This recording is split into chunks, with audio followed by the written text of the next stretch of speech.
હરે કૃષ્ણ. તો સ્વાગત છે સર્વે ભક્તોનું.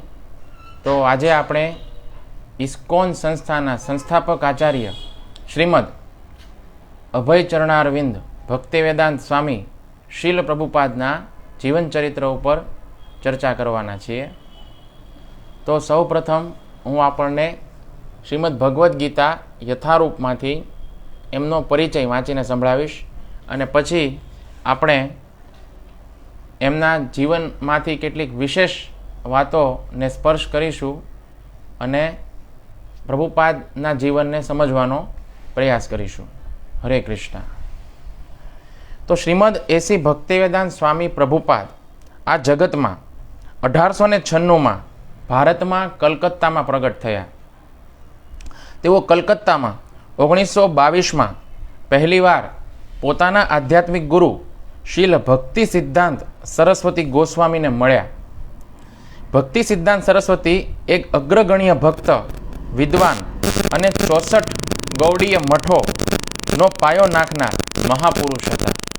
તેમને આ સુશિક્ષિત નવયુવાન ગમ્યો અને તેને વૈદિક જ્ઞાનના પ્રચાર માટે પોતાનું જીવન અર્પણ કરવાની પ્રેરણા આપી. શીલ પ્રભુપાદ તેમના અનુયાયી બન્યા અને 1933માં 11 વર્ષ પછી અલ્હાબાદની અંદર તેમના શિષ્ય તરીકે તેમણે ઔપચારિક દીક્ષા ગ્રહણ કરી.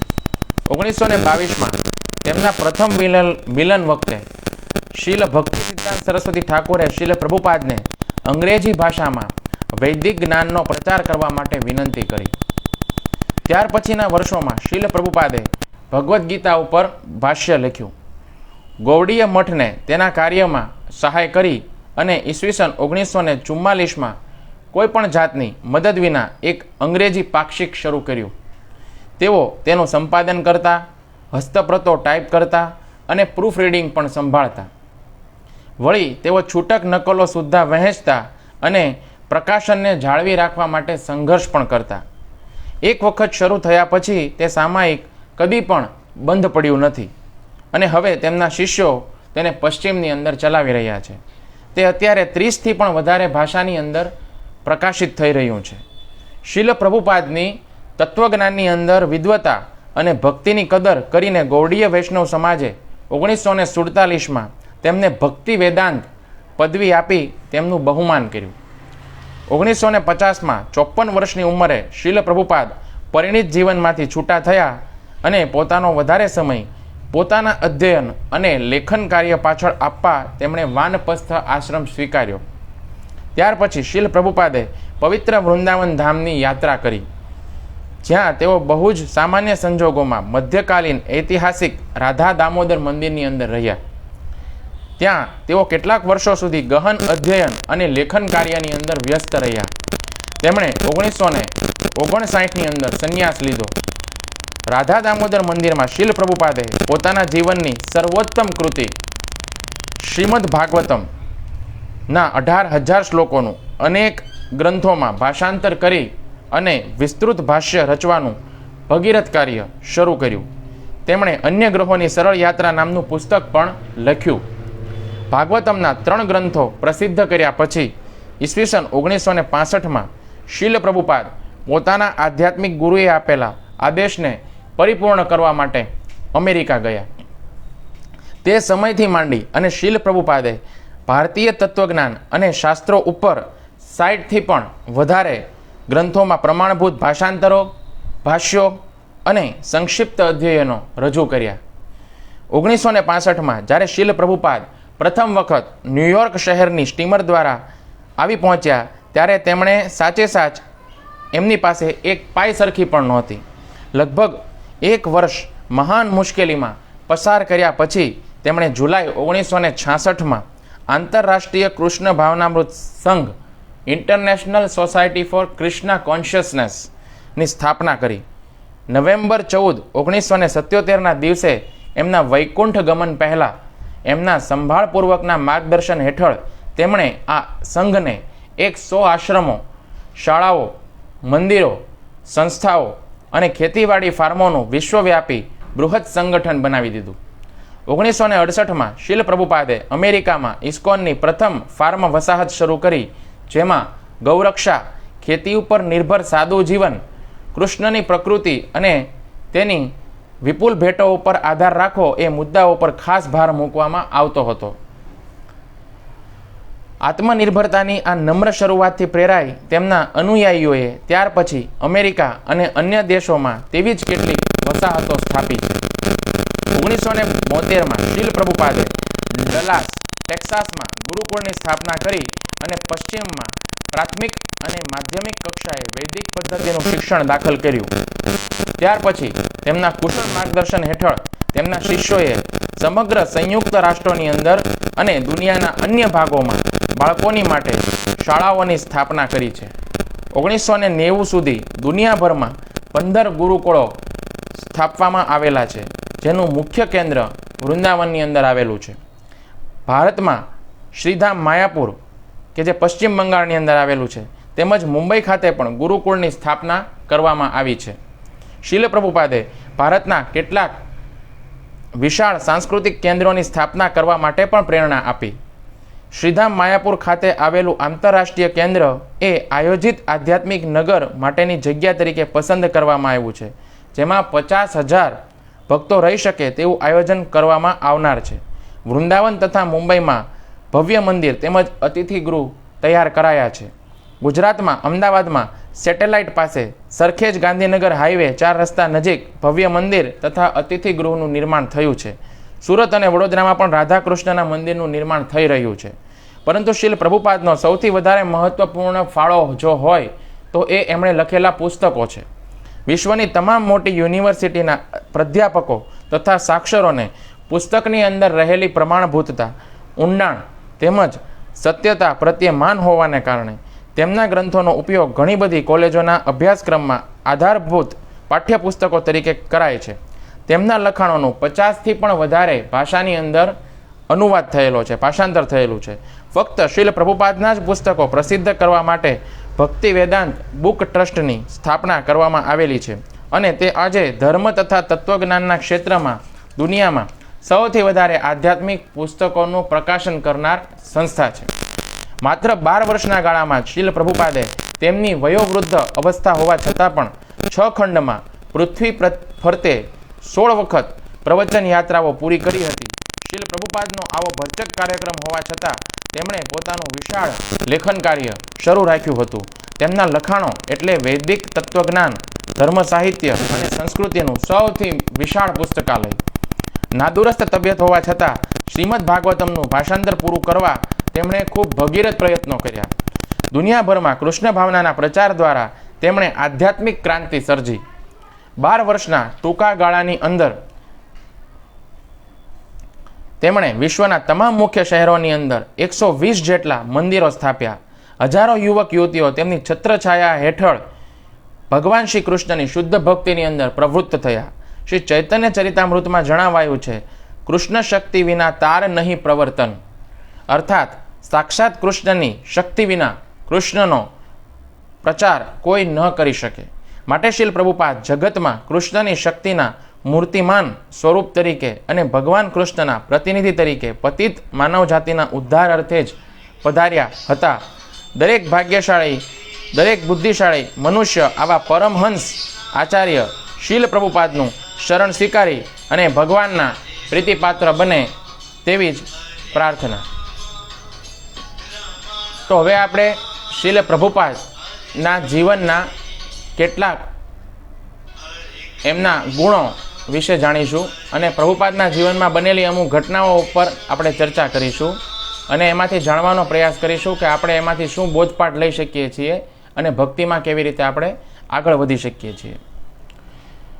તો ભગવાન અને ભગવાનના ભક્તોની કથા એવી છે, કોના જેવી છે તો કે ચંદનના લાકડા જેવી છે. ચંદનના લાકડાને આપણે જેટલી વખત ઘસીએ છીએ એટલી વખત એમાંથી વધારે ને વધારે આપણને સુગંધ પ્રાપ્ત થાય છે. જ્યારે સંસારની વ્યથાની કથા કેવી છે તો કે સંસારની કથા એવી છે કે એને આપણે એક વખત ચૂસી અને ફેંકી દઈએ છીએ. જેવી રીતે શેરડીને આપણે શું કરીએ છીએ, એક વખત ચૂસી લઈએ છીએ અને પછી એને ફેંકી દઈએ છીએ, એમાંથી ફરી વખત કોઈ પ્રકારનો રસ પ્રાપ્ત થતો નથી. તો આ સંસારની કથા છે ને, એ કથા આવી જ છે. સંસારની અંદર જે કાંઈ પણ ન્યૂઝપેપરની અંદર જે કાંઈ સમાચાર આવે છે અલગ અલગ પ્રકારના કિસ્સા અને કહાનીઓ આપણે વાંચીએ છીએ, એ બધી એક વખત વાંચી લીધા પછી વાસી થઈ જાય છે, એમાંથી ફરી વખત કોઈ પ્રકારનો રસ આપણને પ્રાપ્ત થતો નથી અને કચરા પેટીમાં ચાલ્યા જાય છે. પરંતુ ભગવાન અને ભગવાનના ભક્તોની કથા જે છે એમાં એક વિશેષતા છે, એ ચંદનના લાકડા જેવી છે. ચંદનના લાકડાને આપણે જેટલી વખત ઘસીએ એટલી વખત એમાંથી આપણને સુગંધ પ્રાપ્ત થાય છે. તો એવી જ રીતે ભગવાન અને ભગવાનના ભક્તોની કથા જે છે એ ખૂબ વિશેષ છે. એને આપણે વારંવાર સાંભળીએ, વારંવાર આપણે વાગોળીએ, તેમ છતાં એમાંથી આપણને અખૂટ માત્રાની અંદર રસ પ્રાપ્ત થાય છે, નિત્ય નવીન આપણને લાગે છે. કોઈએ પ્રભુપાદને એક વખત પૂછ્યું કે તમે તો આખી પૃથ્વીની અંદર જઈને પ્રચાર કર્યો, આખી પૃથ્વીની અંદર હરિનામ છે તેનો સંદેશ તમે પહોંચાડ્યો, તો પૃથ્વીમાં તમારું કાર્ય પૂરું કરી તમે ક્યાં જશો? શીલ પ્રભુપાદે કહ્યું હું નીચેના લોકોની અંદર જઈશ, નીચેના લોકની અંદર બિલ સ્વર્ગમાં જઈશ, કારણ કે ત્યાં આગળ પ્રચારની સૌથી વધારે જરૂરિયાત છે. ત્યાં આગળ ધન તો છે, સોનું પણ છે, બહુ બધી ભોગ સામગ્રી પણ છે, પણ ત્યાં આગળ પ્રચાર નથી, ત્યાં આગળ હરિનામ નથી, એટલે ત્યાં આગળ હું પ્રચાર કરવા માટે જઈશ. તો જે બિલ સ્વર્ગ છે, જે નીચેના લોક છે, ત્યાં આગળ જવા માટેની લાયકાત શું છે? તો કે ત્યાં આગળ કોઈ વ્યક્તિ પુણ્ય કર્મ કરે પરંતુ ભગવાનને કેન્દ્રમાં રાખી અને પુણ્ય કર્મ કરતો નથી. મતલબ કે એવા કાર્યો કરે છે કે કોઈને સ્ટેશન ઉપર પાણી પાય છે, કોઈ ગરીબ બાળકોને ભોજન કરાવે છે, કોઈ જરૂરિયાતવાળા બાળકોને પુસ્તકો આપે છે. તો આવા બધા જે પુણ્ય કાર્યો છે જેમાં ભગવાન કેન્દ્રમાં નથી, આવા પુણ્ય કાર્યો કરનાર લોકો છે તે નીચેના લોકની અંદર એટલે કે બિલ સ્વર્ગની અંદર જાય છે. ઘણા લોકો એવું માને છે કે માનવતાથી મોટો કોઈ ધર્મ નથી, આવા લોકો પણ બિલ સ્વર્ગની અંદર જાય છે. અને ઘણા લોકો એવા હોય છે કે જે પુણ્ય કર્મ કરે છે પરંતુ ભગવાનને કેન્દ્રમાં રાખીને કરે છે, તો આવા લોકોને ઉચ્ચતર લોક એટલે કે સ્વર્ગ લોકની પ્રાપ્તિ થાય છે. તો અહીં જે બિલ સ્વર્ગની અંદર લોકો હોય છે કેવા પ્રકારના હોય છે? તો કે અડધા તે સાપ હોય છે અને અડધા મનુષ્ય હોય છે. જેમ કે એવા લોકોને નાગરાજ કહેવામાં આવે છે. અડધી માછલી હોય છે અને અડધા મનુષ્ય હોય છે, જેમ કે આપણે નથી સાંભળતા જલપરી. અને જે અડધો મનુષ્ય અને અડધો સાપ, તો જે કાળિયો નાગ હતો તેની કથા આપણે સાંભળી છે શ્રીમદ ભાગવતમની અંદર. તો આ બધી યોની જે છે તે બિલ સ્વર્ગના લોકો છે તે ભોગવતા હોય છે. અને ત્યાં આગળ જે પીવાનું પાણી છે, તે પીવાનું પાણી કોઈ વ્યક્તિ યદી પી લે તો એને 10,000 હાથીની શક્તિ પ્રાપ્ત થઈ જાય છે. એટલા માટે ત્યાં આગળ કોઈ કામ કરવાની જરૂર નથી, ત્યાં આગળ પુણ્યથી જ સૌ કોઈ ખાય છે. આપણે અહીંયા પૃથ્વી લોકની અંદર કેવું છે કે આપણે રોજે રોજ કામ કરવા માટે જવું પડે છે. આપણે 8 કલાક જઈએ છીએ ઓફિસે કે બિઝનેસ કરીએ છીએ અને એમાંથી આપણે જે કાંઈ કમાણી થાય છે એમાંથી આપણે ખાઈએ છીએ અને આપણને શક્તિ પ્રાપ્ત થાય છે. પરંતુ ત્યાં આગળ શક્તિ પ્રાપ્ત કરવા માટે કશું જ કરવાની આવશ્યકતા નથી. તો પ્રભુપાદે કીધું કે હું નીચેના લોકોની અંદર જઈશ, બિલ સ્વર્ગમાં જઈશ અને ત્યાં આગળ પ્રચાર કરીશ. તો આપણને ખબર નથી કે અત્યારે પ્રભુપાદ છે તે કઈ જગ્યાએ ગયા છે અને ક્યાં પ્રચાર કરે છે. પરંતુ શીલ પ્રભુપાદના આખા જીવનને યદી જોવામાં આવે તો આખા જીવનની અંદર ઉછળીને યદી કોઈ એક વાત બહાર આવે છે તો એ વાત કઈ છે? તો ભક્તિ તો છે જ એમના જીવનની અંદર, પરંતુ એમના અંદર પ્રચારની એક તીવ્ર ઉત્કંઠા છે, લોકોના દુઃખને દૂર કરવાની એક તીવ્ર ઉત્કંઠા છે. એ એમના જીવનની અંદર વિશેષ છે. ભક્તો તો ખૂબ થયા ભારતની અંદર, પરંતુ આ બધા આપણા જે શાસ્ત્રો છે તેનો સંદેશ દુનિયાને સમજાવવો અને આ દુનિયા આગળ કઈ રીતે પ્રેઝન્ટ કરવો, આ એક બહુ મોટી ચેલેન્જ હતી. આ એક બહુ મોટી ચેલેન્જની વાત હતી કે કોણ વ્યક્તિ જાય દુનિયા સમક્ષ અને ભારતની સંસ્કૃતિ અને ભારતના શાસ્ત્રોની વાતને લોકોની સમક્ષ સરળ ભાષાની અંદર પ્રેઝન્ટ કરે, લોકોને સમજાવે. તો આ એક બહુ મોટી ચેલેન્જ હતી. તો આ ચેલેન્જ શીલ પ્રભુપાદે ઉપાડી અને વિશ્વની અંદર ગયા, 70 વર્ષની ઉંમરે ગયા અને ત્યાં આગળ જઈ અને એમણે પ્રચાર કર્યો અને ભારતના સનાતન ધર્મનો ડંકો આખા વિશ્વની અંદર એમણે વગાડી દીધો. પ્રભુપાદ ઈસવીસન 1920-22ની અંદર અલ્હાબાદની અંદર હતા. કેટલાક ગુરુભાઈ આવ્યા અને અમને બોલ્યા કે અમે તો સાંભળ્યું છે, અમે એવી ભવિષ્યવાણી સાંભળી છે કે પૂરી દુનિયાની અંદર કૃષ્ણના નામનો પ્રચાર થશે. પ્રભુપાદે કીધું પૂરી દુનિયાની અંદર નહીં, પૂરી પૃથ્વીની અંદર કૃષ્ણના નામનો પ્રચાર થશે. તો ગુરુભાઈઓએ કીધું કે ભારતની બહાર તો કોઈ પ્રકારનો પ્રચાર દેખાતો નથી, તો તમે આવું કઈ રીતે કહી શકો, કઈ રીતે થશે આવું? તો પ્રભુપાદે કીધું કે એક વખત કોઈ મૂર્ખ જાશે અને એ મૂર્ખ એક વખત જઈને આખી દુનિયાની અંદર પ્રચાર કરી જ દેશે. તો હવે કોઈ મહાપુરુષ વિશે વાત કરવાની હોત તો પ્રભુપાદ એમ કહેત કે કોઈ મહાપુરુષ છે તે જશે અને આખા દુનિયાની અંદર જઈને પ્રચાર કરશે. પરંતુ પ્રભુપાદ તો પોતાના વિશે જ વાત કરી રહ્યા હતા, એટલે પોતાના માટે પ્રભુપાદ કેવા શબ્દો વાપરે છે? પોતાના માટે પ્રભુપાદ એમ કહે છે કે કોઈ મૂર્ખ એક વખત જશે અને આખા દુનિયાની અંદર પ્રચાર કરી દેશે. તો પ્રભુપાદ પોતાની જાતને એક મૂર્ખ વ્યક્તિ તરીકે ગણાવી રહ્યા છે. પોતાની જાતને પ્રભુપાદે મૂર્ખ તરીકે ઓળખાવી, કારણ કે બીજાને તો મૂર્ખ કેવી રીતે કહેવાય. એટલા માટે પ્રભુપાદે એવું કીધું એક વખત કોઈ મૂર્ખ જશે અને આખા દુનિયાની અંદર પ્રચાર કરી આવશે. તો પ્રભુપાદે તો પ્રચાર માટેની તૈયારી કરી જ નાખી હતી, કારણ કે આ પ્રચાર છે તે કોઈ એક દિવસનું કાર્ય નથી. પ્રભુપાદે પહેલાં તો બિઝનેસ કરવાનું વિચાર્યું. પ્રભુપાદે વિચાર્યું કે બિઝનેસની અંદર હું સફળતા પ્રાપ્ત કરીશ અને ખૂબ પૈસા કમાઈશ, અને પૈસા કમાઈ અને પૈસા દ્વારા જે કાંઈ પણ મારી પાસે ફંડ આવશે એ ફંડ જે છે એ પ્રચારકોને આપશું અને પ્રચારકો દ્વારા ભગવદ નામનો પ્રચાર કરીશું. તો પ્રભુપાદે શું કર્યું? દવાની કંપનીઓ ખોલી અને પ્રભુપાદે એવો વિચાર કર્યો કે ભગવદ્ ગીતા છે તેને ફેરીઓ કરી અને આપણે વેચશું અને ભગવાનનો પ્રસાદ, ખીચડી પ્રસાદ છે તેનું આપણે વિતરણ કરીશું. ઘણા બધા લોકો આના દ્વારા ભક્ત બનશે. પરંતુ માણસ જ્યારે વિચારે છે એવું બધું બનતું નથી. એવી એક કહેવત છે અંગ્રેજીની અંદર, મેન પ્રપોઝિસ એન્ડ ગોડ ડિસ્પોઝિસ.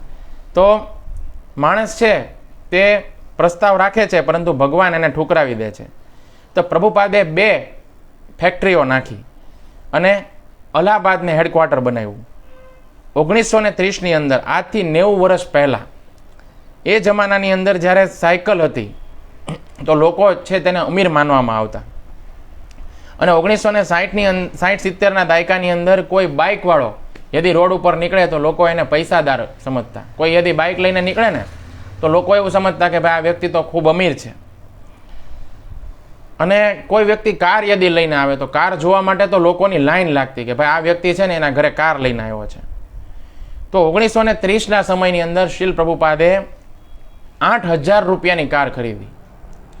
હવે 8,000 રૂપિયા એ સમયના, 1930ના સમયના, એટલે આજના સમયના કેટલા રૂપિયા થયા તમે વિચાર કરો? આજના સમયના 20 લાખ રૂપિયા થયા. અને એ કાર કઈ હતી? રામપ્યારી મોડલ. રામપ્યારી મોડલ કાર એમણે ખરીદી. હવે આખા ઇલાહાબાદની અંદર જોવામાં આવે તો 1 કે 2 લોકો પાસે જ આ મોડલ હતું. હવે પ્રભુપાદને થયું કે ભાઈ પૈસા કમાઈ અને પ્રચાર કરશું તો ભગવાને પૈસા પણ આપ્યા, ભગવાને એમને સફળતા પણ આપી. જ્યાં ગયા ત્યાં બિઝનેસ વધ્યો અને ભગવાન કંઈક પ્રભુપાદ પાસે કશુંક ઓર જ ચાહતા હતા. અભય બાબુ એક્સપર્ટ બિઝનેસમેન હતા. ભજન જ્યારે જ્યારે પણ ગાતા તો આંખમાંથી આંસુ આવી જતા. એકવાર કોઈ મહાત્માએ એમને સવાલ કર્યો કે મહાત્મા, આપકે ભજન મેં ઇતના રસ कैसे आता है? તમે ભજન કરો છો તો તમને ભજનની અંદર એટલો બધો રસ, એટલો બધો ટેસ્ટ કઈ રીતે આવે છે? તો પ્રભુપાદે જવાબ આપ્યો, તૃણાદપી સુનિચેન તરોરપી સહિષ્ણુના અમાનીના માનદેન કીર્તનીય સદાહરી. ચૈતન્ય મહાપ્રભુનું શિષ્ટાષ્ટકમ છે તેમાંથી એમણે કોટ કર્યું પ્રભુપાદે કે જે વ્યક્તિ પોતાની જાતને ઘાસના તણખલા કરતાં પણ વધારે તુચ્છ માને, તૃણાદપી સુનિચેન તરોરપી સહિષ્ણુના, એક વૃક્ષ કરતાં પણ પોતાની જાતને વધારે સહિષ્ણુ બનાવે, અમાનીના માન દેન, પોતે કોઈ પ્રકારની માનની અપેક્ષા ન રાખે અને સામેવાળા વ્યક્તિને હંમેશા માન આપે, કીર્તનીય સદાહરી, તે વ્યક્તિ હંમેશા નિરંતર ભજન કરી શકે છે અને એ વ્યક્તિ જે છે તેને ભજનમાં નિરંતર રસ પણ પ્રાપ્ત થાય છે. તો સામેવાળા મહાત્માએ જ્યારે પૂછ્યું કે તમને ભજનની અંદર એટલો બધો રસ કઈ રીતે આવે છે, તમે કયું ટોનિક પીવો છો? તો પ્રભુપાદે આ રહસ્ય જણાવ્યું. સુનાદપી સુનિચેન તરોરપી સહિષ્ણુના અમાનીના માન દેન કીર્તનીય સદાહરી. અને પ્રભુપાદે કહ્યું કે આ ટોનિક એક વખત હું આખી દુનિયાને પીવડાવી દઈશ. અને પ્રભુપાદે ખરેખર આ સાચું કરીને દેખાડ્યું. આ ટોનિકને આખી દુનિયાને પીવડાવી દીધું. જે વૃંદાવનનો ગોવાળિયો હતો એને અમેરિકા પહોંચાડી દીધો, અને ટીકા અને તિલક જે ગૌડીય વૈષ્ણવ લોકો લગાવતા હતા એને દુનિયાના દરેક વ્યક્તિ સુધી પ્રભુપાદે પહોંચાડી દીધું. અને ટકલા થવાની ફેશન અમેરિકાની અંદર ચલાવી દીધી. એક વખત એક અંગ્રેજી મહિલા પ્રભુપાદ પાસે આવે છે અને પ્રભુપાદને આવીને એવું પૂછે છે, પ્રભુપાદ તમે એક જ આ સેફ્રોન કલરનું લાંબુ કપડું શા માટે પહેર્યું છે? તમારું માથું વાળ વિનાનું શા માટે છે? હવે એ લેડીઝે તો પ્રભુપાદની મજાક જ કરી હતી. દેખીતી રીતે જોઈએ તો પ્રભુપાદના મજાક કરવાના હેતુથી તેમણે પ્રભુપાદને પ્રશ્ન પૂછ્યો હતો, પણ આ તો સામે શીલ પ્રભુપાદ હતા, અને શીલ પ્રભુપાદ છે તે હાજર જવાબી હતા. એટલે પ્રભુપાદે કહ્યું, it is better to have cool head and warm legs. હવે જે ઇન્ટરવ્યૂ લેનાર લેડી હતી, મહિલા હતી, એણે એકદમ ટૂંકું સ્કર્ટ પહેર્યું હતું, ટૂંકા વસ્ત્રો પહેર્યા હતા, અને પ્રભુપાદનું ઇન્ટરવ્યૂ લઈ રહી હતી. તો પ્રભુપાદે બહુ સરસ જવાબ આપ્યો. પ્રભુપાદે એને એમ જવાબ આપ્યો, it is better to have cool head and warm legs. એટલે પ્રભુપાદનું કહેવું એમ હતું કે पैर नरम, पेट नरम और सिर ठंडा तो फिर बीमारी को मारो दंडा. तो प्रभुपादे कीधुं કે પગ છે ને એ હંમેશા it is better to have warm legs. Warm legs એટલે પગ છે એ હંમેશા ગરમ હોવા જોઈએ, અને માથું છે એ હંમેશા ઠંડુ હોવું જોઈએ, માથા ઉપર હંમેશા બરફ હોવો જોઈએ. તો પેર ગરમ, પેટ નરમ, પેટ કેવું હોવું જોઈએ? નરમ હોવું જોઈએ. અને સિર કેવું હોવું જોઈએ? ઠંડા. તો ફિર ક્યાં બીમારી કો મારો દંડા, તો પછી કોઈ પ્રકારની બીમારી આવે નહીં. તો પ્રભુપાદ જે છે એકદમ હાજર જવાબી હતા. હવે જે સામે લેડીઝ હતી એના પગ કેવા હતા? તો કે એને ટૂંકા વસ્ત્રો પહેર્યા હતા, સ્કર્ટ પહેર્યું હતું, એટલે પગ એકદમ ખુલ્લા હતા. તો એકદમ ઉલટું, પ્રભુપાદે જે કીધું એની કરતાં એકદમ ઉલટું હતું. એના પગ છે એ ઠંડા હતા, અને માથું છે તેની અંદર વાળ વધારે હતા. એટલા માટે કેવું હતું? તો કે માથાની અંદર વાળ વધારે હતા એટલે પગ ઠંડા હતા અને દિમાગ ગરમ હતું. એટલા માટે હંમેશા ઉદ્વેગમાં અને દુઃખમાં હતા. જ્યારે શીલ પ્રભુપાદના માથા ઉપર વાળ જ નહોતા, ટકલો હતો. એટલા માટે પ્રભુપાદે શું કીધું કે it is better to have warm legs and cool head. એટલે કે પગ છે તે હંમેશા કેવા હોવા જોઈએ? તો કે ગરમ હોવા જોઈએ, અને માથું છે તે હંમેશા ઠંડુ હોવું જોઈએ. એટલા માટે અમે માથામાં વાળ રાખતા નથી. તો પ્રભુપાદ છે હાજર જવાબી હતા. આ પ્રભુપાદની અંદર સૌથી વધારે મોટો ગુણ હતો. એક વખત કોઈ ઇન્ટરવ્યુઅર અને રિપોર્ટરે આવી અને પ્રભુપાદને પ્રશ્ન પૂછ્યો કે પ્રભુપાદ તમને લંડન કેવું લાગ્યું? લંડનમાં આવીને તમને કેવું લાગ્યું? તો પ્રભુપાદે જવાબ આપ્યો કે લંડન ઇઝ હેલ. શું કીધું પ્રભુપાદે? કે લંડન જે છે ને એ નરક છે. તો પ્રભુપાદે લંડનને નરક શા માટે કીધું? બીજે દિવસે છાપાની અંદર આવ્યું. છાપાની અંદર હેડલાઇનમાં આવ્યું કે સ્વામી સેઝ લંડન ઇઝ હેલ. પ્રથમ વખત ભારતથી કોઈ સ્વામીજી આવ્યા છે જે લંડનને નરક કહે છે. તો શા માટે પ્રભુપાદે લંડનને નરક કહ્યું? કારણ કે પ્રભુપાદ છે એ તો ભગવાનના સંદેશાવાહક હતા, અને ભગવાનનું જે ગોલોકધામ છે ત્યાંથી આવ્યા હતા. એટલે એમની જે પ્રભુપાદની જે દ્રષ્ટિ છે તે ભગવાનના ગોલોકધામ સુધીની હતી. એટલા માટે પ્રભુપાદે જ્યારે લંડનની અંદર જોયું તો લંડનની અંદર ભોગ વિલાસવાળું એમણે જીવન જોયું. બધા લોકો છે તે ભોગ વિલાસવાળું જીવન જીવે છે. મોટા મોટા બિલ્ડિંગો છે, મોટી મોટી ગાડીઓ છે, મોટી મોટી સડકો છે ભવ્ય, અને લોકો છે તે વ્યાભિચારવાળું અને ભોગ વિલાસવાળું જીવન જીવે છે. અને બધા લોકો જે છે તેના જીવનમાં કોઈ પ્રકારની ભગવત ભક્તિ નથી, ભગવાનનું નામ નથી, ભગવાનની ભક્તિ નથી. તો આવી ઈશ્વરવિહીન સભ્યતા જ્યારે શીલ પ્રભુપાદે જોઈ તો એમના આંખની અંદર આંસુ આવી ગયા. અને એમણે જોયું કે અહીંયા મોટા મોટા ગિરજાઘરો છે, અહીંયા મોટા મોટા ચર્ચ છે, પરંતુ ત્યાં આગળ ભગવાનની ચર્ચા થતી નથી. લોકો જે છે એ આવતા જ નથી, ધર્મ પ્રત્યે લોકોને રુચિ નથી. તો એક સાથે બધા લોકો નરક તરફ ગતિ કરી રહ્યા છે. એટલા માટે પ્રભુપાદે શું કહ્યું કે આ નરક તરફ જવાનું દ્વાર છે. એટલા માટે આને શું કહેશું? લંડનને નરક જ છે. એટલા માટે જ્યારે રિપોર્ટરે પૂછ્યું કે તમને લંડન કેવું લાગ્યું, તો પ્રભુપાદે શું કીધું? લંડન ઇઝ હેલ. પછી રિપોર્ટરે કીધું કે લંડન જે છે તેની અંદર હરિયાળી બહુ છે. તો પ્રભુપાદે એવું કીધું કે London is green hell but it is hell. પ્રભુપાદે કીધું હરિયાળી ભલે હોય તો લીલું નરક છે, પણ નરક તો છે જ તે. જ્યારે ગાંધીજી લંડન આવ્યા તો ગાંધીજીએ જ્યારે લંડનને જોયું તો લંડનની ઝાક જમાણ જોઈ અને એકદમ આભા બની ગયા. ગાંધીજીએ જોયું કે ભાઈ લંડનની અંદર તો ખૂબ બધી મોટી મોટી સડકો છે, મોટી મોટી ગાડીઓ છે, લોકો કોટ અને પેન્ટ પહેરી અને પેન્ટ અને શર્ટ પહેરી અને એકદમ ભોગવિલાસવાળું અને સરસ જીવન જીવે છે. ઘણી બધા લોકો જે છે તે એકદમ રહીશ જીવન જીવે છે. તો ગાંધીજી છે તે એકદમ ખુશ થઈ ગયા.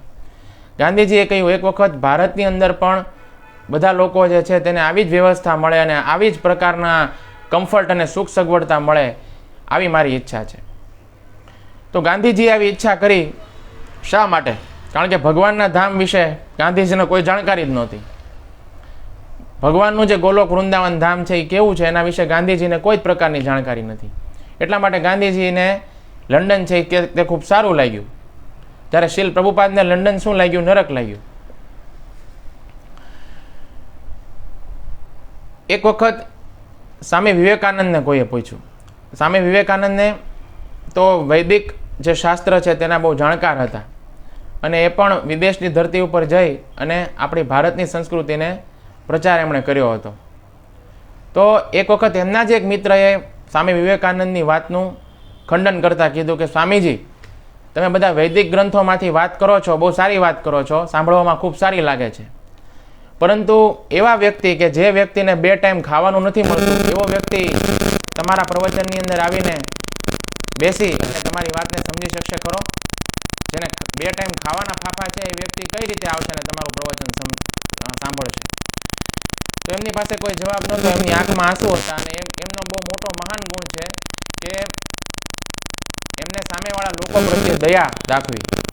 એમને દયા હતી. સ્વામી વિવેકાનંદ રડવા માંડ્યા. એમની પાસે આનો કોઈ ઉત્તર નહોતો.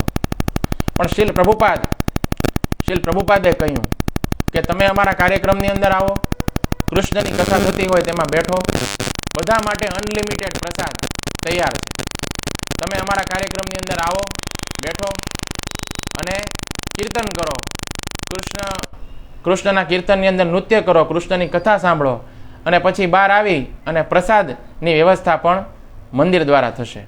પ્રભુપાદે નિયમ બનાવ્યો કે કોઈ પણ ઇસ્કોન મંદિર જે છે તેની 10 કિલોમીટર ત્રિજ્યાની અંદર કોઈ ભૂખ્યું ન રહેવું જોઈએ.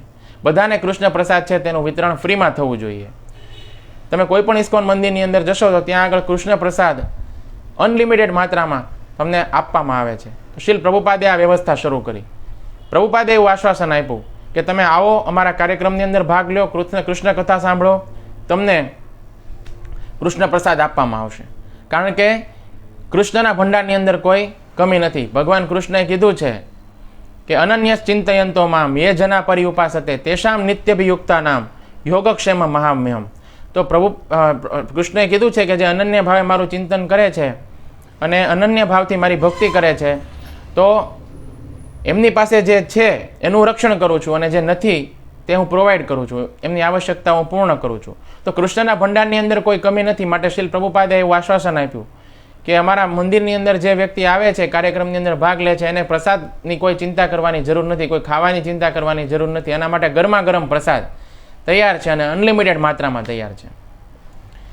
તો પ્રભુપાદે જે વાત કરી તે બહુ અદ્ભુત વાત હતી.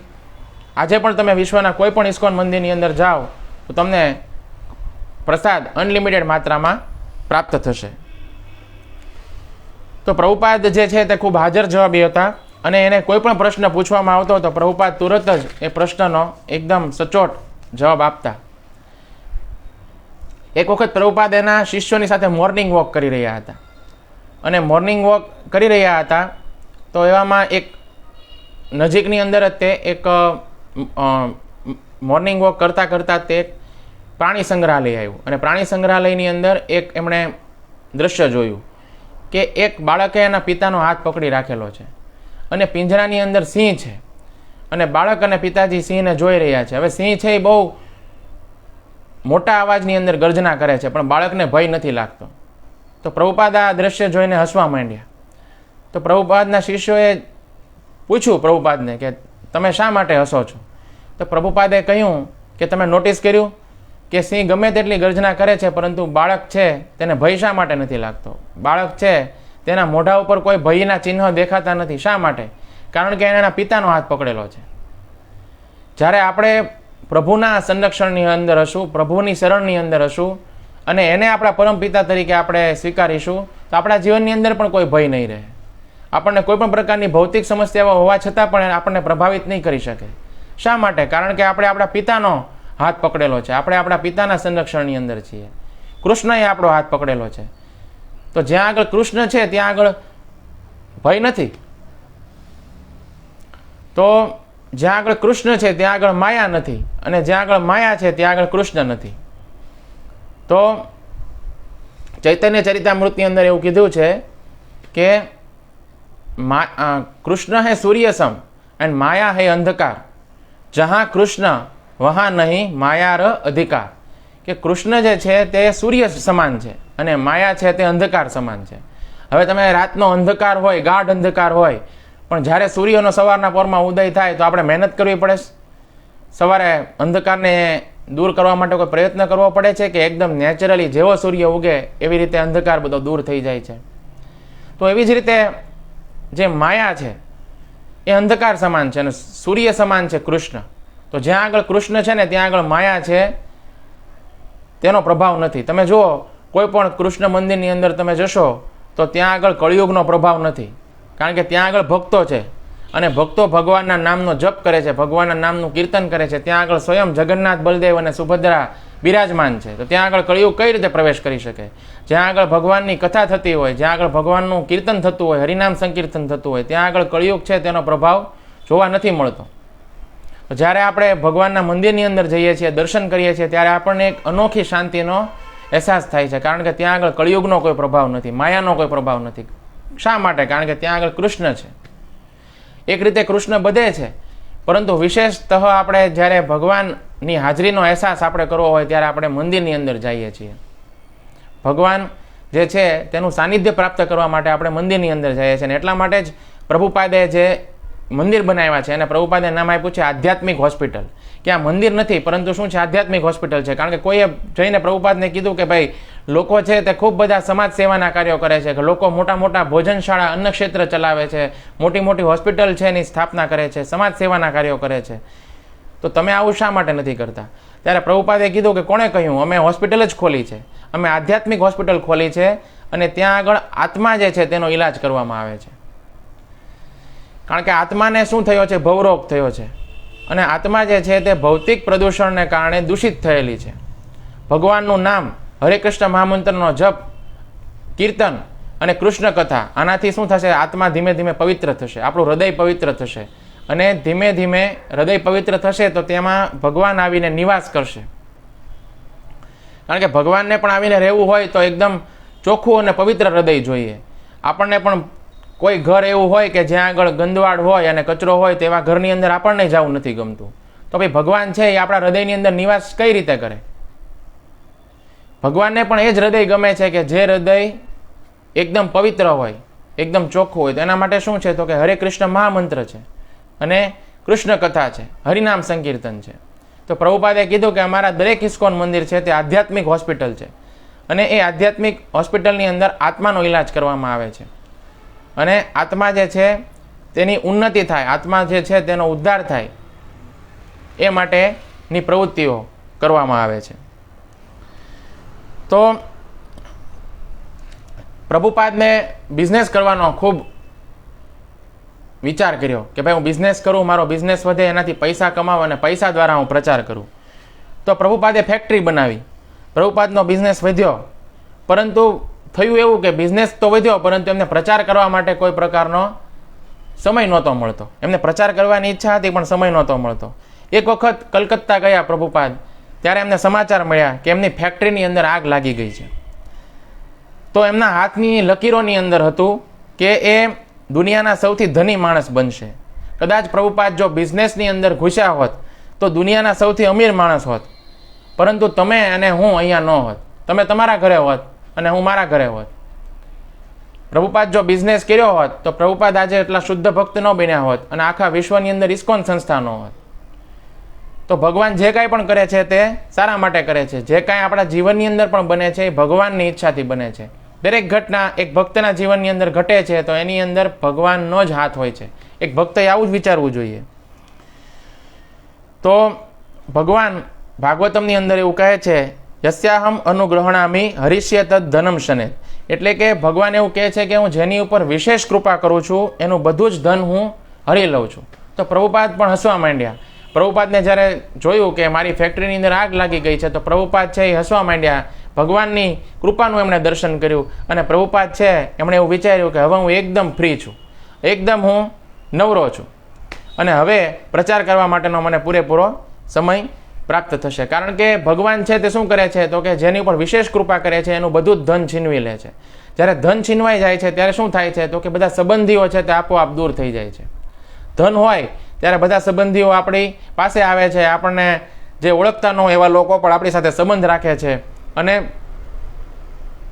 જ્યારે ધન નથી હોતું એવા સમયે બધા સંબંધીઓ છે તે આપોઆપ આપણાથી દૂર ચાલ્યા જાય છે. તો સંબંધીઓ દૂર ચાલ્યા ગયા એમના જીવનમાંથી અને એ ગયા પોતાના ઘરે. તો જ્યારે પોતાના ઘરે ગયા તો એમના પત્નીએ એમણે જે ગીતા ઉપર બધા કાગળની અંદર ટીકા લખી હતી, એ બધા ગીતા ઉપર જે કાગળની અંદર ટીકા લખી હતી એ બધા કાગળો એ ભંગારમાં આપી આવ્યા હતા. અને પ્રભુપાદે પૂછ્યું કે તમે આ કાગળ આપી અને શું કર્યું? તો એમણે કીધું કે કાગળ બધા મેં પસ્તીમાં આપી દીધા અને એમાંથી હું ચા લઈ આવી. હવે પ્રભુપાદને થયું કે સંન્યાસ લેવાનો સમય આવી ગયો છે, એટલા માટે પ્રભુપાદે એમની પત્નીને પસંદગી કરવાનું કહ્યું કે ટી ઓર મી. પ્રભુપાદે એમની પત્નીને પૂછ્યું ટી ઓર મી, ચા કે હું? તો એમની પત્નીએ પણ મજાકમાં જવાબ આપી દીધો કે ટી એટલે કે ચા. તો એ ભક્તિવેદાંત સ્વામી એ દિવસે એ ઘરના દાદરા ઉતરી ગયા. પછી એ ઘરના દાદરા ક્યારેય ચડ્યા જ નહીં અને એમણે ઘર છોડી દીધું. પ્રભુપાદે એમને છોડી દીધા. તો આ વાત બહુ ફેમસ છે, ઘણા બધા ભક્તોના મુખેથી તમે આ વાત સાંભળી હશે. પણ આ વાતની એમના પરિવારવાળા સાથે વાત કરીએ છીએ તો પુષ્ટિ નથી થતી કે આવું બન્યું હતું.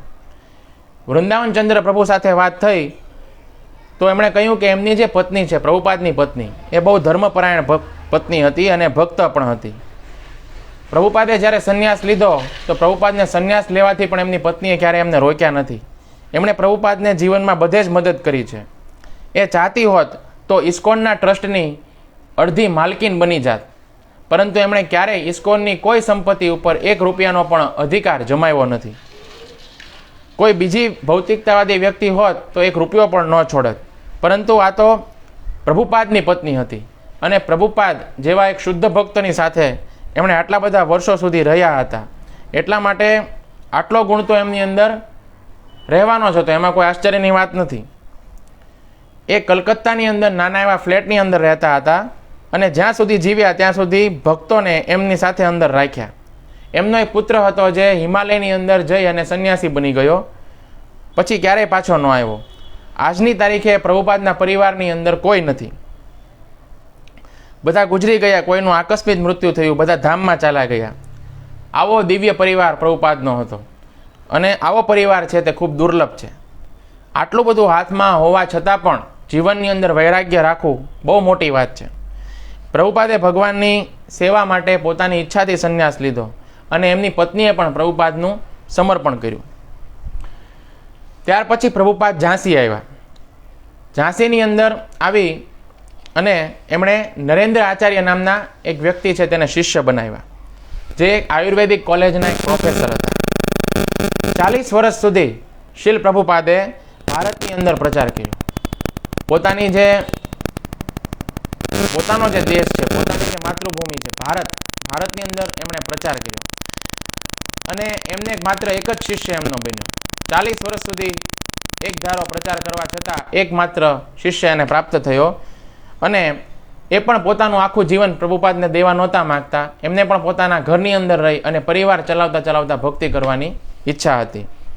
હવે જ્યાં સુધી કોઈ વ્યક્તિ આગળ આવી અને તન, મન અને ધનથી સેવા ન કરે અને તન, મન અને ધનથી ન લાગે ત્યાં સુધી કોઈ મોમેન્ટ, કોઈ ચળવળ આગળ ન ચાલે. તો પ્રભુપાદ જે છે એને તો એક મોમેન્ટની સ્થાપના કરવાની હતી, હરે કૃષ્ણ મોમેન્ટ. અને હરે કૃષ્ણ મોમેન્ટ છે તે કોઈ વ્યક્તિ જ્યાં સુધી સમર્પિત થઈ અને એમાં કાર્ય ન કરે ત્યાં સુધી એની સ્થાપના ન થઈ શકે. એમાં પાગલની જેમ જોડાવવું પડે. તો પ્રભુપાદે તેમ છતાં પણ ઝાંસીની અંદર એક પ્રોગ્રામ શરૂ કર્યો જેનું નામ આપ્યું લીગ ઓફ ડિવોટીઝ. તો ત્યાં આગળ બે છોકરીઓ હતી, એકનું નામ હતું ચંદ્રમુખી અને બીજાનું નામ હતું સૂર્યમુખી. તો આ બે છોકરીઓ છે એણે મંદિરને મહિલા આશ્રમ બનાવવા માંગતી હતી. એમની ઈચ્છા મંદિરને મહિલા આશ્રમ બનાવવાની હતી. તો મહિલા આશ્રમ તો જરૂરી છે, પરંતુ સૌથી પહેલાં તો એ મહિલાનો આશ્રમ હોવો જોઈએ કે જે આખા વિશ્વની સૌથી પહેલી લેડી છે, સૌથી પહેલી મહિલા છે. એ કોણ છે? શ્રીમતી રાધારાણી. તો મહિલા આશ્રમ જરૂરી છે, પરંતુ કોનો હોવો જોઈએ આશ્રમ? શ્રીમતી રાધારાણીનો હોવો જોઈએ. તો પ્રભુપાદજીને એમણે નોટિસ આપી કે તમે અહીંથી નીકળી જાઓ. તો પ્રભુપાદ ઈચ્છે તો ત્યાં આગળ લીગલ લડાઈ કરી અને ત્યાંથી જ પોતાનું આંદોલન પ્રભુપાદ ચાલુ કરી શકવા માટે સક્ષમ હતા. પરંતુ પ્રભુપાદ જે છે તેના ઉપર કેસ થયો, મુકદ્દમો થયો, પરંતુ પ્રભુપાદ એ મુકદ્દમો લડ્યા નહીં. કારણ કે પ્રભુપાદે એવું વિચાર્યું કે હું વૈકુંઠથી અહીંયા આવ્યો છું પ્રચાર કરવા માટે, કોઈ મુકદ્દમો લડવા માટે આવ્યો નથી, કોઈ આવી લડાઈ લડવા માટે આવ્યો નથી. હું એક આંદોલન સ્થાપિત કરવા માટે આવ્યો છું. એટલે પ્રભુપાદ ઝાંસીને છોડી અને વૃંદાવન આવી ગયા. ત્યાં વૃંદાવનની અંદર પણ પ્રભુપાદ ઘણી બધી જગ્યા ઉપર રહ્યા, પરંતુ એમાં વિશેષતઃ ગૌડીય મઠની અંદર રહ્યા. ત્યાં એમને ગૌડીય મઠવાળાએ 2 સેટ ધોતી કુર્તા જ આપ્યા. ગૌડીય મઠવાળાએ પણ વિચાર્યું કે આ મોટી ઉંમરનો વ્યક્તિ છે એ આવી અને અહીંયા 2 ટાઈમ ખાવાનું મળે અને પહેરવાના કપડાં મળે, બધી વ્યવસ્થા મળે, એટલા માટે અહીંયા આવ્યા છે. કોઈ કામ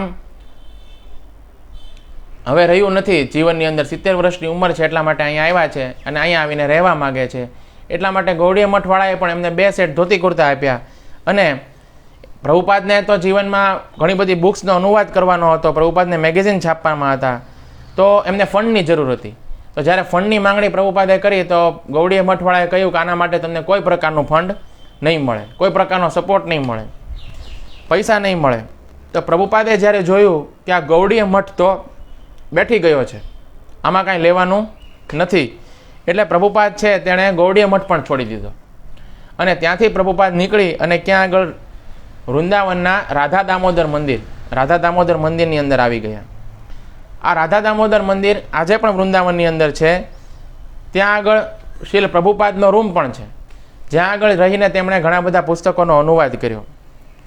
અને પ્રભુપાદ જે પેપર ઉપર અનુવાદ કરી રહ્યા હતા એ પેપરની ક્વોલિટી પણ એકદમ સસ્તી હતી, સસ્તું પેપર વાપરતા હતા, કારણ કે પૈસા બચે ને એટલા માટે. અને એમાં જ ગીતા અને ભાગવતનો અનુવાદ કરતા હતા. જ્યારે શ્રીમદ ભાગવતમના પ્રથમ સ્કંદનો અનુવાદ કમ્પ્લીટ થઈ ગયો તો પ્રભુપાદે વિચાર્યું કે આ શ્રીમદ ભાગવતમ છે તેને ટોટલ 3 ખંડની અંદર હું પ્રકાશિત કરું, અને આ માટે પૈસાની જરૂર પડશે. તો એની માટે પૈસા કોણ દેશે? પૈસાની વ્યવસ્થા ક્યાંથી થશે? તો પ્રભુપાદે ગીતા પ્રેસ ગોરખપુરના જે સંસ્થાપક છે ભાઈ શ્રી હનુમાન પ્રસાદ ફોજદાર, જે ગોરખપુરની અંદર રહેતા હતા, એમને જઈને મળવાનું વિચાર્યું. તો ત્યાંથી 50 રૂપિયા ખર્ચો કરીને, એટલે કે આજના સમયના 5,000 થી 10,000 રૂપિયા ખર્ચો કરી અને શ્રીલ પ્રભુપાદ વૃંદાવનથી ક્યાં જાય છે? ગોરખપુર જાય છે. અને ત્યાં આગળ ગોરખપુર જઈ અને ગીતા પ્રેસ ગોરખપુરના જે સંસ્થાપક હતા ભાઈ શ્રી હનુમાન પ્રસાદ ફોજદાર, એમને પ્રભુપાદ મળ્યા.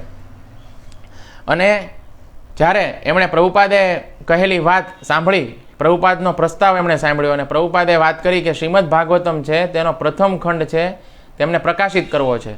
તો એ સમયના 5,000 રૂપિયાનું અનુદાન ભાઈ શ્રી હનુમાન પ્રસાદ ફોજદારે પ્રભુપાદને આપ્યું. તો આ 5,000 રૂપિયાનું અનુદાન એ સમય પ્રમાણે તો બહુ મોટું દાન હતું. તો પ્રભુપાદે શું કર્યું? તો કે પ્રથમ જે શ્રીમદ ભાગવતમ છે તેના પ્રથમ ખંડનો જે 3 ભાગમાં જેને પબ્લિશ કરવાનો હતો એમાંથી પ્રથમ વોલ્યુમ છે તેમણે પબ્લિશ કર્યું. પછી પ્રભુપાદ ત્યાંથી આવી ગયા મુંબઈ, અને મુંબઈની અંદર આવી અને સુમતી મોરારજી સિંધિયા છે તેને મળ્યા. તો શ્રીમતી મોરારજી સિંધિયા છે તે સિંધિયા સ્ટીમશીપ કંપનીના માલકીન હતા. અને એમને મળવા માટે જ્યારે શ્રીલ પ્રભુપાદ ગયા તો ડાયરેક્ટ એમની ઓફિસમાં એમને એન્ટ્રી ન મળી, એટલા માટે પ્રભુપાદ ત્યાં આગળ એમની ઓફિસની બહાર જ પગથિયા ઉપર વેઇટ કરી રહ્યા હતા. આટલી વૃદ્ધ અવસ્થાએ, આટલી મોટી ઉંમરની અવસ્થાએ જે પ્રભુપાદની પાસે એક સમયે 1930ના સમયમાં રામપ્યારી મોડલ ગાડી હતી, આટલા વૈભવી જીવનને જીવનાર વ્યક્તિ આજે ભગવાનના ગ્રંથને છાપવા માટે થઈને એમની પાસે કોઈ ધનરાશિ નથી, અને એને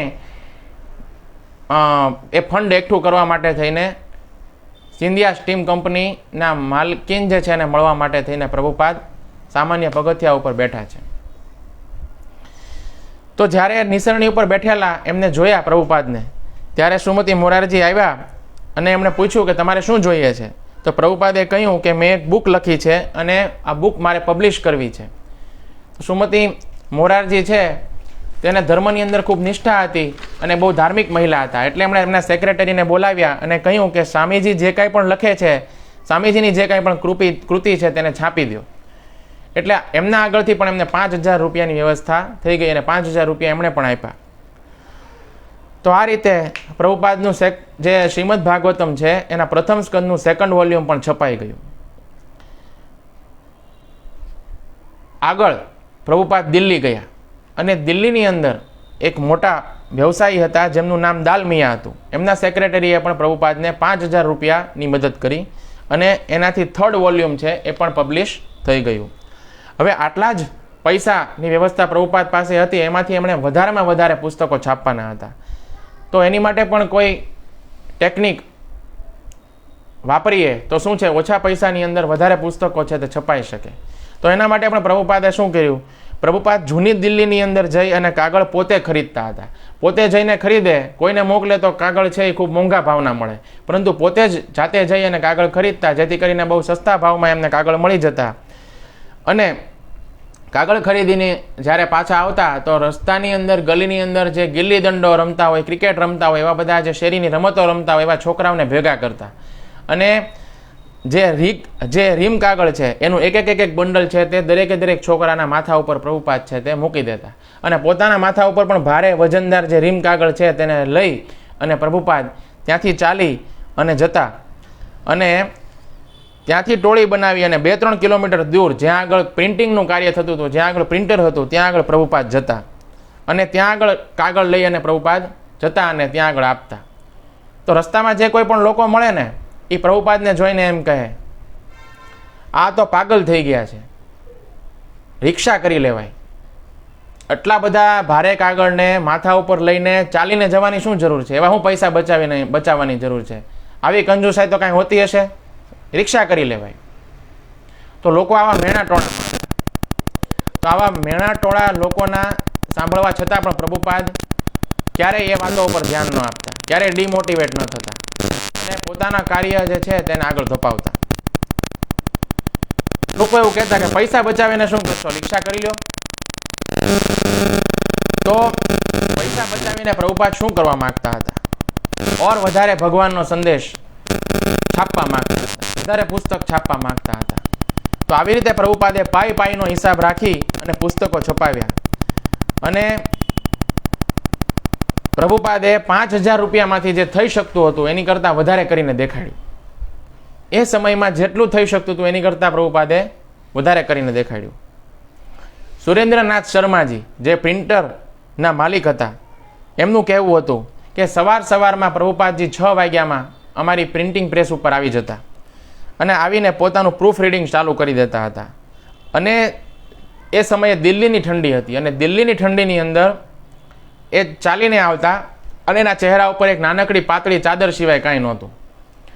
અમારા પ્રિન્ટિંગ પ્રેસ ઉપર એ સવારે 6 વાગ્યા આવતા એટલે પોતાના ઘરેથી કેટલા વાગે નીકળતા હશે, 5 વાગે નીકળતા હશે.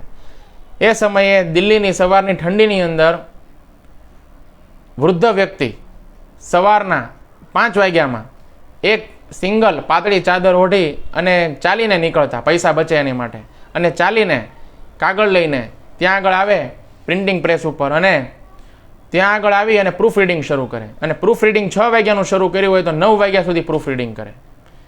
અને પછી જ્યારે સુરેન્દ્રનાથ શર્માજી જ્યારે એને પૂછતા કે સ્વામીજી કાંઈ ખાધું પીધું કે નહીં, તો સ્વામીજી ના પાડતા કે કશું ખાધું પીધું નથી.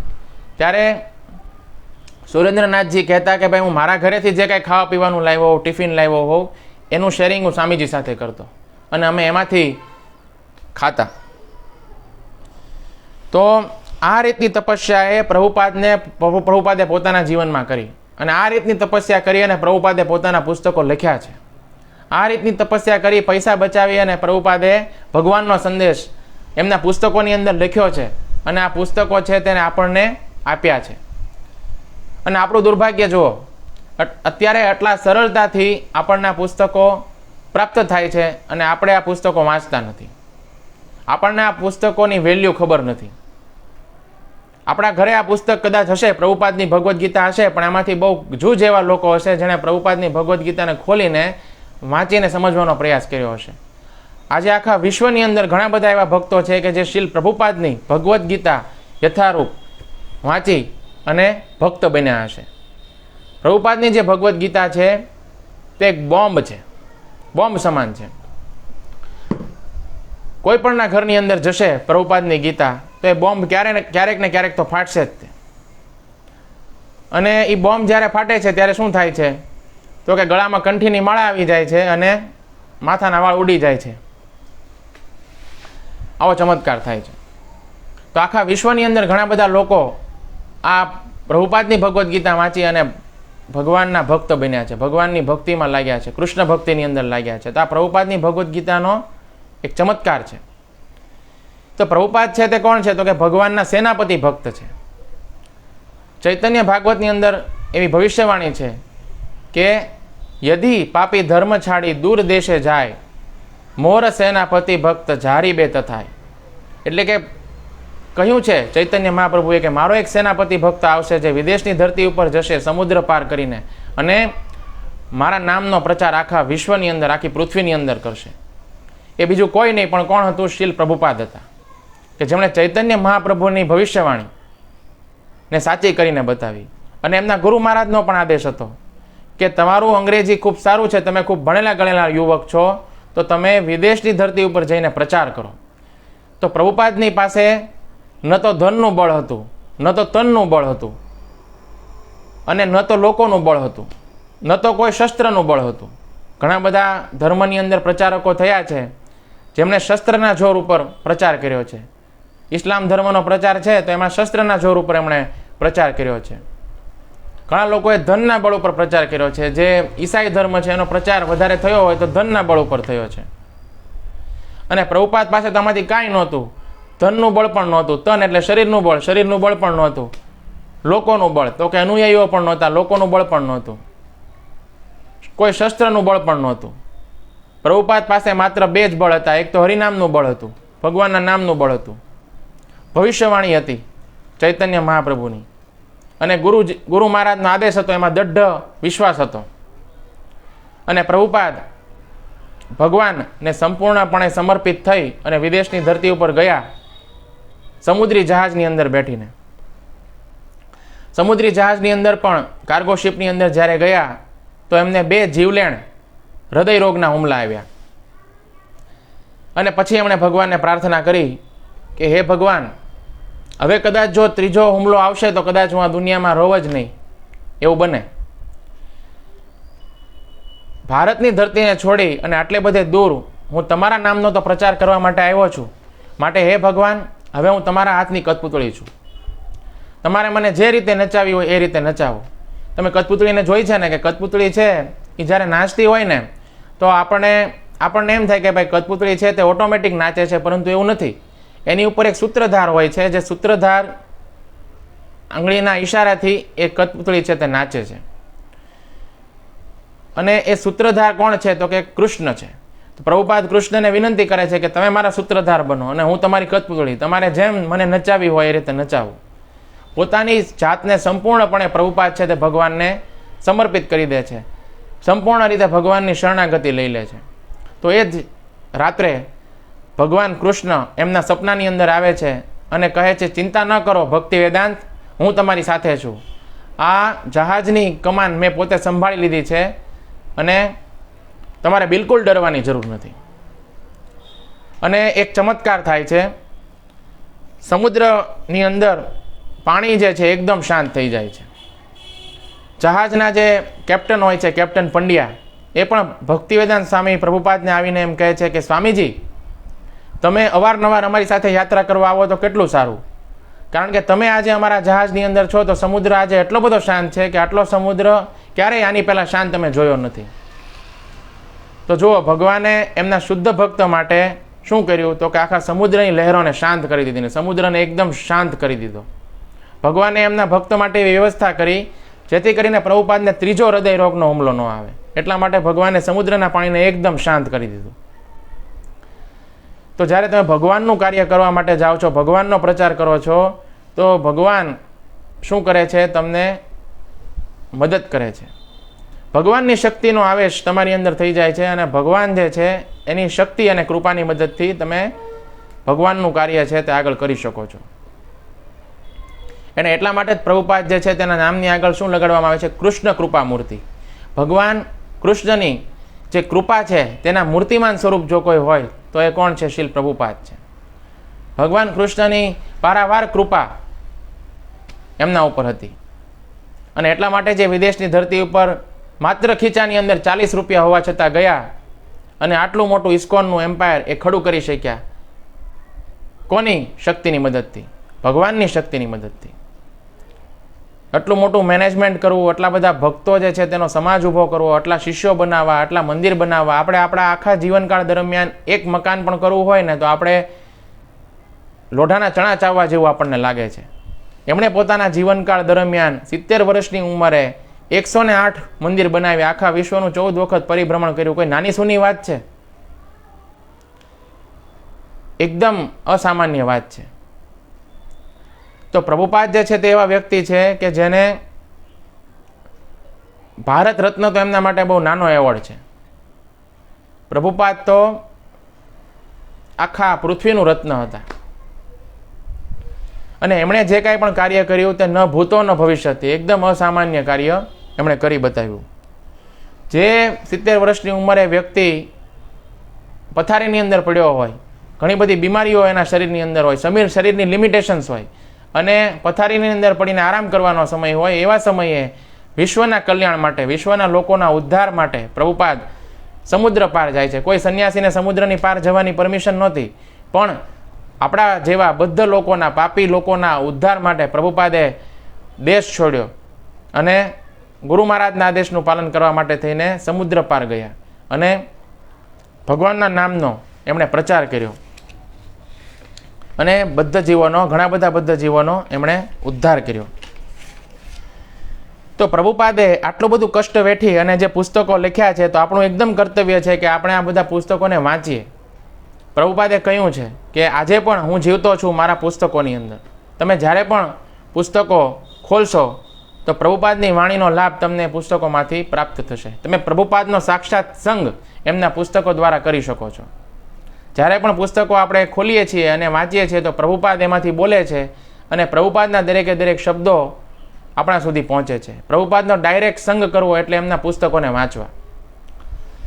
તો આપણે જોઈએ છીએ કે પ્રભુપાદનું જે જીવન છે એમાં પ્રભુપાદજીએ જે કાંઈ પણ કષ્ટ ઉઠાવ્યા, જે કાંઈ પણ સ્ટ્રગલ અને સંઘર્ષ કર્યો ભારતની અંદર રહીને, અમેરિકાની અંદર રહીને, તો આ સંઘર્ષ નહોતો પણ સંઘર્ષોની આખી મોટી જબર શૃંખલા હતી અને આ શૃંખલાને કોઈ ત્યારે જ પાર કરી શકે છે જ્યારે સામેવાળાને દેવા માટેની ઉત્કંઠ અને એકદમ તીવ્ર ઈચ્છા હૃદયની અંદર હોય અને આ ઉત્કટ ઈચ્છાને કારણે જ પ્રભુપાદ આ કરી શક્યા. તો શુદ્ધ ભક્તો તો ઘણા બધા થયા હશે, પરંતુ સમુદ્રના રસ્તેથી 38 દિવસની મુસાફરી કરી અને રસ્તામાં હૃદય રોગના 2 હુમલા આવવા છતાં પણ સહન કરીને અમેરિકા જઈને પ્રચાર કરનારા ભક્ત તો કોઈ વિરલા જ હશે અને એ શીલ પ્રભુપાદ જ હશે. તો આ રીતે પ્રભુપાદે ભારતના લોકોને એમનું ભૂલાયેલું ગૌરવ, એમની સંસ્કૃતિ એમને પાછી યાદ દેવડાવી. અને એક વખત પ્રભુપાદ વૃંદાવનની અંદર લેક્ચર આપી રહ્યા હતા કે તમે શું નાનકડા પાકિસ્તાનની માટે પાકિસ્તાન પાકિસ્તાન એમ કરીને રોવો છો? જુઓ, મારી જેવો એક વૃદ્ધ વ્યક્તિ આખા દુનિયાની અંદર પ્રચાર કરીને આવ્યો અને તમે પણ મારી જેમ જો ઘરની બહાર નીકળી જશો અને પ્રચાર કરશો તો આખી પૃથ્વી હિન્દુસ્તાન બની જશે. પાકિસ્તાન માટે રડવાની જરૂર નથી, આખી પૃથ્વી જ હિન્દુસ્તાન બની જશે. અને કેમ નહીં? અમેરિકાનો જે રાષ્ટ્રપતિ છે એ પણ હરે કૃષ્ણ જપે, હરે કૃષ્ણ કૃષ્ણ કૃષ્ણ હરે હરે, હરે રામ રામ રામ હરે હરે. અને ચાઇનાનો પણ રાષ્ટ્રપતિ હરે કૃષ્ણ જપે, હરે કૃષ્ણ કૃષ્ણ કૃષ્ણ હરે હરે, હરે રામ રામ રામ હરે હરે. તો આજે સમાજ, આપણો જે સમાજ છે એની ગતિને બદલનારું यदि કોઈ છે તો એ પ્રભુપાદની મોમેન્ટ છે. અને આજે સમાજને કોઈ બચાવી શકે એમ હોય તો એ જ પ્રભુપાદની હરે કૃષ્ણ મોમેન્ટ છે. અને કાલે પણ સમાજને યદિ કોઈ બચાવશે તો એ પ્રભુપાદની જ મોમેન્ટ હશે, જે હરે કૃષ્ણ મોમેન્ટ છે. તો આ ભવસાગર છે તેને પાર કરવા માટે યદિ કોઈ નૌકા છે તો એ નૌકા છે ભક્તોનો સંઘ. અને પ્રભુપાદે ઇસ્કોન નામનું જે એક મોટું જબર જહાજ બનાવ્યું છે આ ભવસાગરને પાર કરવા માટે, એ જહાજની અંદર આપણે શું કરવાનું છે? માત્ર બેસવાનું છે. આ જહાજની અંદર આપણે બેસી જશું તો આપણે ભવસાગરને પાર કરી જશું. અને આ જહાજ પણ જઈ રહ્યું છે એના કિનારા તરફ. કિનારો શું છે? ભગવાનનું ધામ, ગોલોક વૃંદાવન ધામ આ કિનારો છે. અને આ જહાજ બહુ તેજ ગતિથી ભગવાનના ધામ તરફ જઈ રહ્યું છે. અને બહુ મોટું જહાજ છે. ઇસ્કોનનું જહાજ છે તે બહુ મોટું છે અને એની અંદર ઘણા બધા દરવાજા છે. કયા કયા દરવાજા છે? કોઈ ભક્ત દિલ્હીના મંદિરથી જોડાય છે, દિલ્હીના મંદિરની અંદર જઈ અને ભક્તિમાં જોડાય છે અને દિલ્હીના ઇસ્કોન મંદિરના દરવાજાથી આ જહાજની અંદર પ્રવેશ કરે છે. કોઈ ભક્ત મુંબઈના મંદિરથી જોડાય છે, મુંબઈના મંદિરની અંદર જોડાય અને ભક્તિ પ્રારંભ કરે છે અને મુંબઈના મંદિરના દરવાજાથી આ જહાજની અંદર પ્રવેશ કરે છે. કોઈ વ્યક્તિ ચાઇનાના મંદિરની અંદર જોડાય છે અને ચાઇનાના ઇસ્કોન મંદિરની અંદર પ્રવેશ કરી અને ભક્તિ પ્રારંભ કરે છે અને એ દરવાજા દ્વારા આ જહાજની અંદર પ્રવેશ કરે છે. કોઈ વ્યક્તિ નેપાળના મંદિરના દરવાજાથી, કોઈ વ્યક્તિ ભાવનગરના મંદિરના દરવાજાથી ભક્તિ પ્રારંભ કરે છે અને આ જહાજની અંદર બેઠે છે. તો આ ઇસ્કોન જે છે બહુ મોટું જહાજ છે, ભગવાનના ધામ તરફ જઈ રહ્યું છે અને સાચી ડાયરેક્શનમાં જઈ રહ્યું છે. પ્રભુપાદની મોમેન્ટ છે તે આજે પણ. તો પૂરી દુનિયાની અંદર આ જહાજના દરવાજા ખુલ્લા છે. જહાજ વૈકુંઠ તરફ જઈ રહ્યું છે અને આપણું બહુ મોટું સૌભાગ્ય છે કે આપણી નજીક ઇસ્કોનના કેન્દ્રો છે અને ઇસ્કોનના ભક્તો આજે અલગ અલગ દેશ દુનિયાના વિભાગોની અંદર જઈ અને હરિનામનો પ્રચાર કરી રહ્યા છે, હરિનામનું કીર્તન કરી રહ્યા છે, પ્રભુપાદના ગ્રંથોનું વિતરણ કરી રહ્યા છે. અને પ્રભુપાદે એક એવું ઘર બનાવ્યું છે જેની અંદર આખું સંસાર, આખું વિશ્વ આવીને વસી શકે, આખું વિશ્વ આવીને રહી શકે. હવે કેટલાક એવા દુર્ભાગ્યશાળી લોકો છે કે જે આવતા નથી અને આની અંદર વસવાટ કરતા નથી, તો એમનું મોટું દુર્ભાગ્ય છે. આને તો દુર્ભાગ્ય જ કહી શકાય. તો કળિયુગના સમયની અંદર આપણને તારનારું કોઈ છે તો ભગવાનનું પવિત્ર નામ જ છે. અને આ જ પવિત્ર નામનો સંદેશ લઈ અને પ્રભુપાદ પોતાના ઘરની બહાર નીકળ્યા હતા અને આખા વિશ્વની અંદર એમણે ભગવાનના નામનો પ્રચાર પ્રસાર કર્યો હતો. તો આજે આપણે બધા જન્મ અને મૃત્યુના ચક્રની અંદર ફસાયેલા છે અને દરેક જીવ પોતાના જીવનકાળ દરમિયાન જે કાંઈ પણ કર્મો કરે છે એ કર્મોની અંદર ફસાઈને એમને કર્મબંધન પ્રાપ્ત થાય છે. અને કર્મબંધન પ્રાપ્ત થવાને કારણે એ જીવ 84 લાખ યોનિના ચક્રની અંદર સતત ભ્રમણ કર્યા કરે છે. એક પછી એક શરીર બદલ્યા કરે છે. જન્મ થાય છે, મૃત્યુ થાય છે, વળી પાછો આત્મા બીજી યોનિમાં જાય છે, અન્ય યોનિમાં જન્મ થાય છે, ત્યાં આગળ પરિવાર એનો અલગ હોય છે, ત્યાં આગળ એની વૃદ્ધિ થાય છે, વળી પાછું મૃત્યુ થાય છે, વળી અન્ય યોનિમાં જાય છે. આવી રીતે 84 લાખ યોનિની અંદર ભ્રમણ કર્યા કરે છે જીવાત્મા અને કષ્ટ ભોગવ્યા કરે છે. અને જ્યાં સુધી આ ભૌતિક સંસારની અંદર છે, આ ભૌતિક સંસારને ભગવાન ગીતાની અંદર કહે છે દુઃખાલય, દુઃખાલયમ અને અશાશ્વતમ. આ ભૌતિક સંસાર કેવું છે? દુઃખાલય છે, દુઃખનું આલય છે. પુસ્તકાલયની અંદર જાઓ તો પુસ્તક મળે, ભોજનાલયની અંદર જાઓ તો ભોજન મળે, હિમાલયની અંદર જાઓ તો હિમ મળે. ને આપણે કેમાં છીએ? તો કે દુઃખાલયની અંદર છીએ. તો અહીંયા શું મળશે? તો કે દુઃખ મળશે. તો અહીંયા ખૂબ અલગ અલગ પ્રકારના દુઃખની વેરાયટી છે.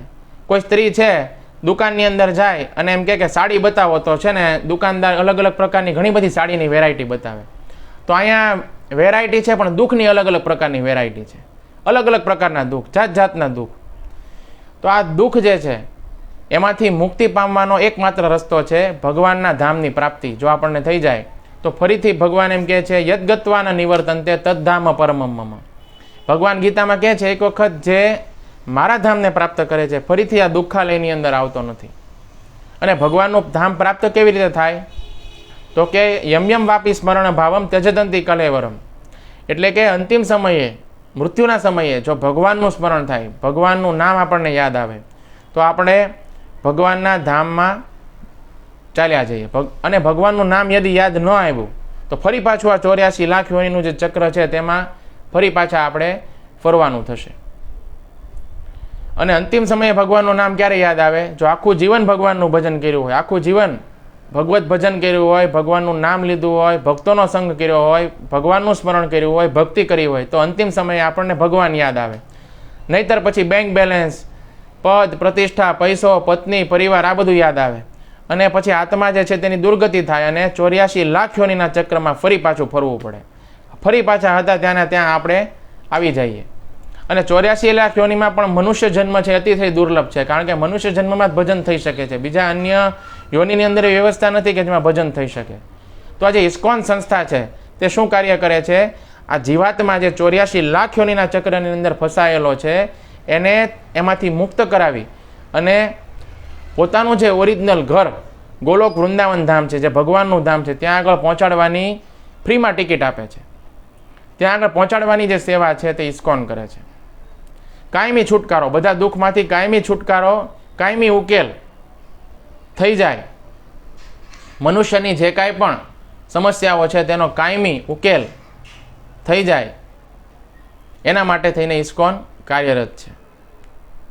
તો આપણે બધાએ પણ આ જેલની અંદર રહી અને વધારે સુખ સગવડતાઓ પ્રાપ્ત કરીએ એવી ઈચ્છા કરવા કરતાં આ જેલમાંથી આપણે જેમ બને એમ ઝડપથી બહાર નીકળી જઈએ, આ જેલમાંથી આપણને છુટકારો પ્રાપ્ત થાય એના માટે આપણે બધાએ વિચાર કરવો જોઈએ.